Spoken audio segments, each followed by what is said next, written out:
الشیطان الرجیم بسم اللہ الرحمن الرحیم وَإِذَا قِيلَ لَهُمْ اور جب ان کو کہا جاتا ہے آمنو ایمان لاؤ بما انزل اللہ اس کتاب پر جو اللہ نے نازل کی ہے قالوا تو وہ کہتے ہیں نؤمنو ہم ایمان لاتے ہیں بما انزل علینا اس کتاب پر جو ہم پر نازل کی گئی ویکفرون اور انکار کرتے ہیں بما وراءہ اس کے ما سوا کا وہو الحق حالانکہ وہ کتاب سچی ہے وہ کتاب حق ہے مصدقاً تصدیق کرنے والی ہے لما معہم اس کتاب کی جو ان کے پاس ہے قل آپ کہہ دو فلم تقتلون تم کیوں قتل کرتے رہے ہو انبیاء اللہ کے نبیوں کو من قبل اس سے پہلے ان کنتم مؤمنین اگر تم ایمان والے ہو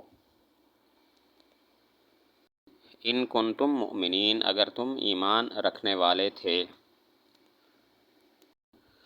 وَإِذَا قِيلَ لَهُمْ آمِنُوا جب ان کو کہا جاتا ہے کہ اللہ نے جو کتابیں نازل کی ہیں قرآن انجیل اور تمام کتب سماویہ ان پر ایمان لاؤ تو وہ کہتے ہیں نؤمن بما انزل علینا ہم تو اس پر ایمان لائیں گے جو ہم پر نازل کی گئی ہے یعنی ہم تورات پر ایمان لاتے ہیں وَيَكْفُرُونَ بِمَا وَرَاءَهُ اور اس کے ما سوا باقی کتابوں کا انکار کرتے ہیں وَإِذَا قِيلَ لَهُمْ جب ان کو کہا جاتا ہے کہ اللہ نے آسمان سے جو کتابیں نازل کی ہیں قرآن انجیل اور تمام کتب سماویہ ان پر ایمان لاؤ تو کہتے ہیں نؤمنو ہم اس پر ایمان لاتے ہیں جو ہم پر نازل کی گئی یعنی ہم تورات کو مانتے ہیں وَيَكْفُرُونَ بِمَا وَرَاءَهُ اور اس کے ما سوا باقی کتابوں کا وہ لوگ انکار کرتے ہیں وَهُوَ الْحَقُّ مُصَدِّقًا لِمَا مَعَهُمْ ہوا ضمیر کا مرجع ما وراء ہے مطلب اس کا یہ ہے کہ قرآن اور انجیل خود تورات کی تصدیق کرتا ہے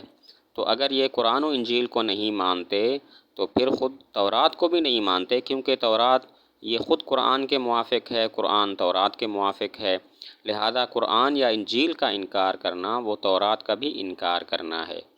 وَهُوَ الْحَقُّ ہوا ضمیر کا مرجع ما وراء ہے مطلب ہے قرآن و انجیل تو خود تورات کی تصدیق کرتا ہے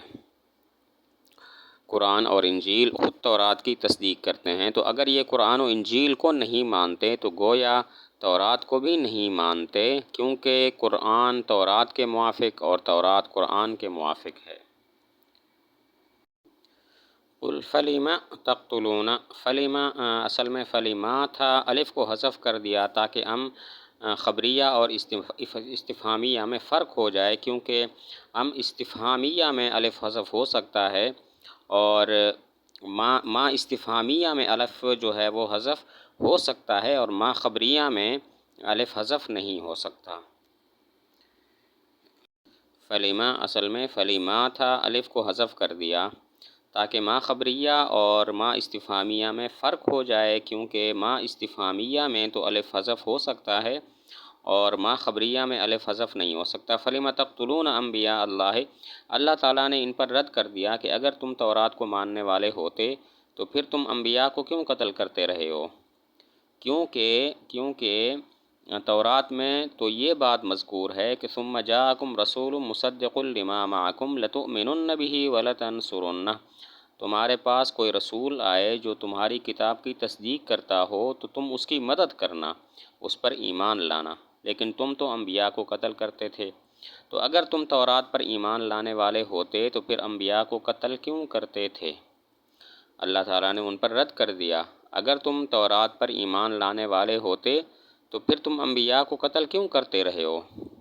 تورات میں تو موجود ہے ثم جاءکم رسول مصدق لما معکم لتؤمنن به ولتنصرنہ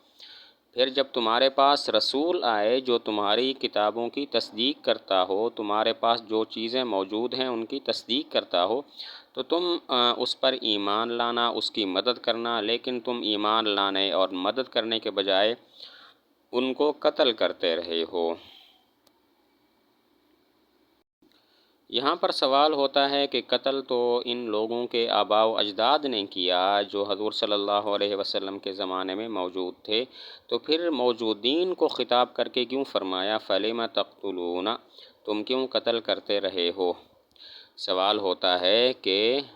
انبیاء کا قتل تو ان لوگوں کے آباء و اجداد نے کیا تھا، جو لوگ حضور صلی اللہ علیہ وسلم کے زمانے میں موجود تھے، خود انہوں نے قتل نہیں کیا۔ پھر ان کو خطاب کر کے کیوں فرمایا فَلِمَ تَقْتُلُونَ، تم کیوں قتل کرتے رہے ہو؟ دو جواب ہیں۔ پہلا جواب یہ ہے کہ قتل انبیاء ان کے آباء و اجداد نے کیا تھا، اور یہ اپنے اسلاف کے، اپنے آباء و اجداد کے افعال سے راضی ہیں، اسی وجہ سے قتل کی نسبت ان کی طرف ہے۔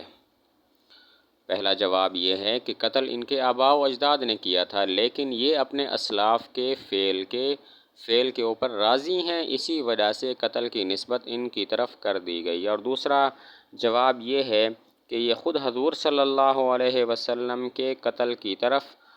درپے تھے، قتل کرنے والے تھے، اسی وجہ سے قتل کی نسبت ان کی طرف کی گئی۔ دوسرا جواب یہ ہے، یہ خود بھی حضور صلی اللہ علیہ وسلم کے قتل کے درپے تھے، ان کو قتل کرنا چاہتے تھے، اسی وجہ سے قتل کی نسبت ان کی طرف کی گئی۔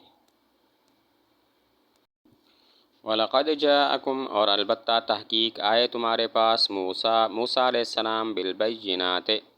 واضح معجزات کے ساتھ، ثم اتخذتم، پھر تم نے بنا لیا، العجل، بچھڑا، من بعدہ، ان کے بعد، وانتم ظالمون، اس حال میں کہ تم ظلم کرنے والے تھے۔ وَلَقَدْ جَاءَكُمْ مُوسَىٰ بِالْبَيِّنَاتِ، تمہارے پاس موسیٰ علیہ السلام واضح معجزات لے کر آئے تھے۔ وہ 9 معجزات تھے جو حضرت موسیٰ علیہ السلام لے کر آئے تھے، جو نبوت کی صاف صاف نشانیاں تھیں۔ وَلَقَدْ جَاءَكُمْ، تمہارے پاس موسیٰ علیہ السلام بالبینات، واضح معجزات، نبوت کی کھلی نشانیاں لے کر آئے تھے۔ وہ معجزات جو وہ لے کر آئے تھے وہ 9 تھے۔ ثم اتخذتم العجل من بعدہ، پھر تم نے بچھڑے کو معبود بنا لیا۔ من بعدہ کے 2 مطلب ہو سکتے ہیں۔ نمبر 1 موسیٰ علیہ السلام کے تشریف لانے کے بعد، نمبر 2 موسیٰ علیہ السلام کے کوہ طور پر جانے کے بعد۔ ثم اتخذتم، پھر تم نے بچھڑے کو معبود بنا لیا۔ من بعدہ 2 مطلب ہیں۔ نمبر 1 موسیٰ علیہ السلام کے تشریف لانے کے بعد، اور نمبر 2 موسیٰ علیہ السلام کے کوہ طور پر جانے کے بعد۔ وَأَنْتُمْ ظَالِمُونَ، 2 احتمال ہیں۔ نمبر 1 یہ حال ہے، اب مطلب یہ ہوگا کہ تم نے بچھڑے کو معبود بنا لیا اس حال میں کہ تم ظالم تھے، اور نمبر 2 یہ جملہ معترضہ ہے، اور مطلب یہ بتانا ہے کہ تمہاری تو عادت ہی ظلم کرنے کی ہے۔ وَأَنْتُمْ ظَالِمُونَ، 2 احتمال۔ نمبر 1 یہ حال ہے، مطلب ہے تم نے بچھڑے کو معبود بنا لیا اس حال میں کہ تم ظالم تھے، اور نمبر 2 یہ جملہ معترضہ ہے، مطلب ہے کہ تمہاری تو عادت ہی ظلم کرنے کی ہے۔ اب یہاں پر سوال ہوتا ہے کہ ثم اتخذتم العجل من بعدہ، اور اس کے بعد جو آ رہا ہے وَإِذْ أَخَذْنَا مِيثَاقَكُمْ، یہ آیتیں، یہ واقعات تو پہلے گزر چکے ہیں،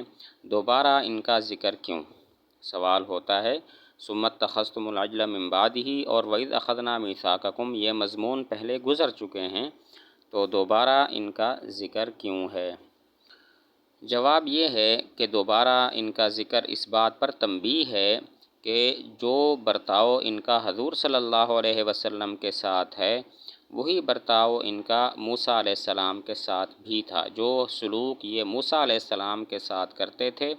وہی سلوک حضور صلی اللہ علیہ وسلم کے ساتھ بھی کرتے ہیں۔ جواب یہ ہے کہ دوبارہ اس مضمون کا ذکر اس بات پر تنبیہ ہے کہ جو برتاؤ اور جو سلوک یہ موسیٰ علیہ السلام کے ساتھ کرتے تھے، وہی برتاؤ جو ہے وہ حضور صلی اللہ علیہ وسلم کے ساتھ بھی کرتے ہیں۔